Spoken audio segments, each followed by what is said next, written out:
So today I want to talk to you about rebuilding. Specifically, when is it time to stop rebuilding? As analysts and people that create content, we're always talking about contending or rebuilding, but I feel like we don't really put time limits on stuff like that. At some point, you have to make that jump. Like I said, we always talk about the ins and outs of rebuilding, trading for youth, acquiring high upside players, and stockpiling draft picks. But again, it's overlooked. When is the right time to stop the rebuild and make that push? I hope you guys enjoy this video. Leave a like if you do, and comment down below any other questions you have about rebuilding.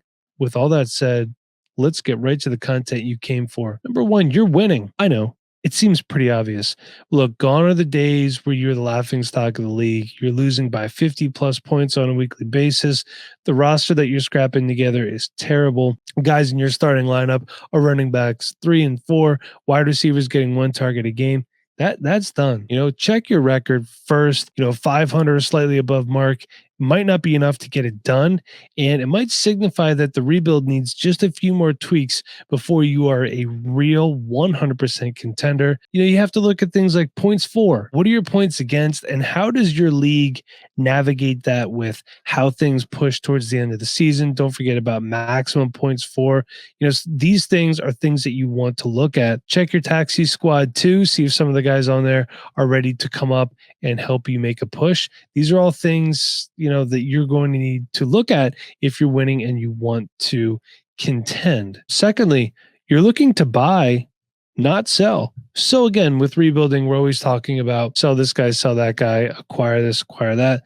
But you've decided you're no longer selling off your win now assets. You may actually be looking to acquire some win now assets. You're looking to acquire that DeAndre Hopkins. You're looking to acquire guys of that nature. But look, don't be fooled. Win now doesn't have to be an aging player like DeAndre Hopkins. It could be an elite level younger player with plenty of time left on his contract in the NFL. Guys like CMC, still elite, still young. Justin Jefferson. You're also done with depth trades. You're looking to make the big boy deals that put you over the top, but you do need to look at the shelf life of some of the assets that you've built up. Is he a guy that's just going to flame out at the end of the season? Does he have a few years left? Are they at their peak production, or are they just getting into their peak production? What's the longevity of these guys?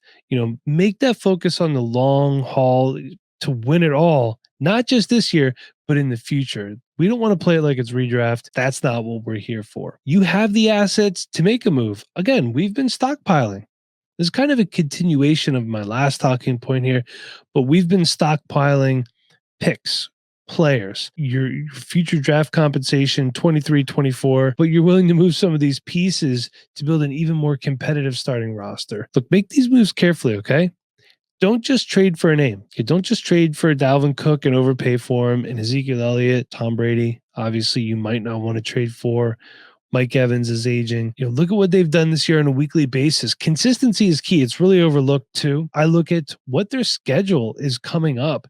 Like, what does their playoff schedule look like?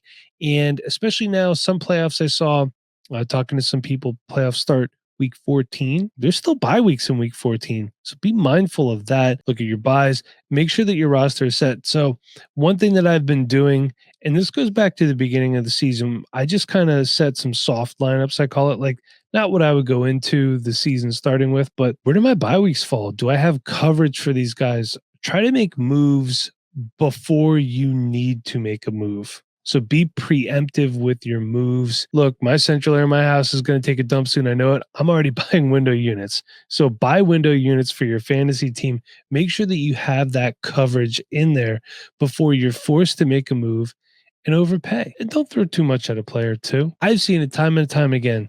Guys making these moves where they're just throwing so much at a player that they think is going to bring a ship, and they don't win it, and it completely ruins all their chances of being competitive in the future. And they have to do so much more work in the offseason than they would need to if they didn't overpay for a player. You have competitive depth. I always preach depth. Depth is important. We're in the part of the season right now, buys, injuries, they are all stacking up.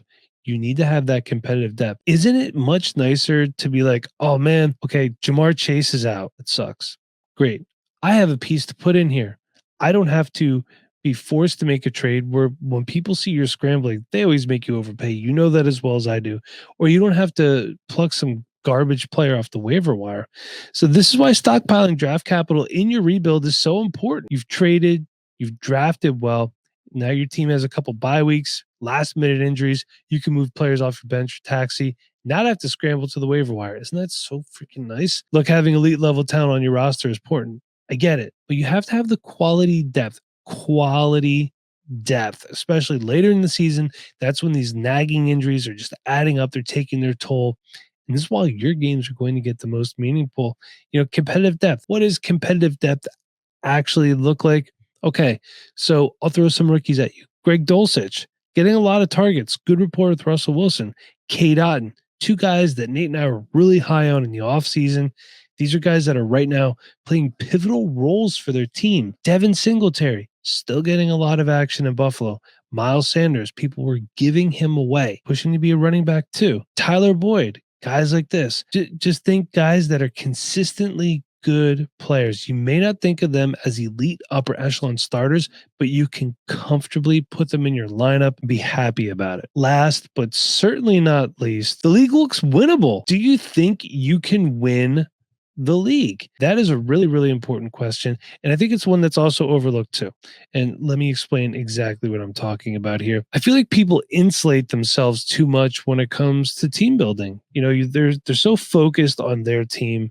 And I understand you can't monitor every transaction, every lineup change that all your league mates are making, but you should be aware of the top tier teams in your league if you want to compete with them.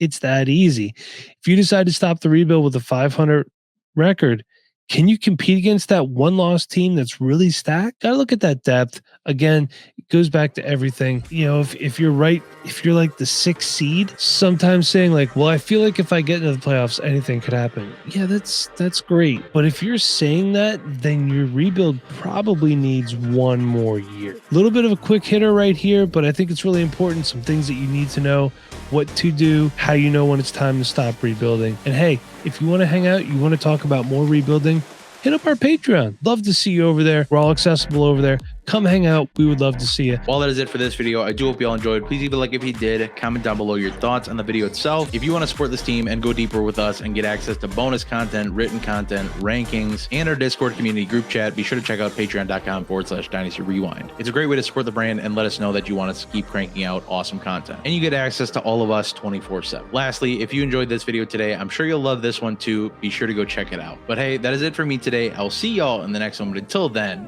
y'all have a good one.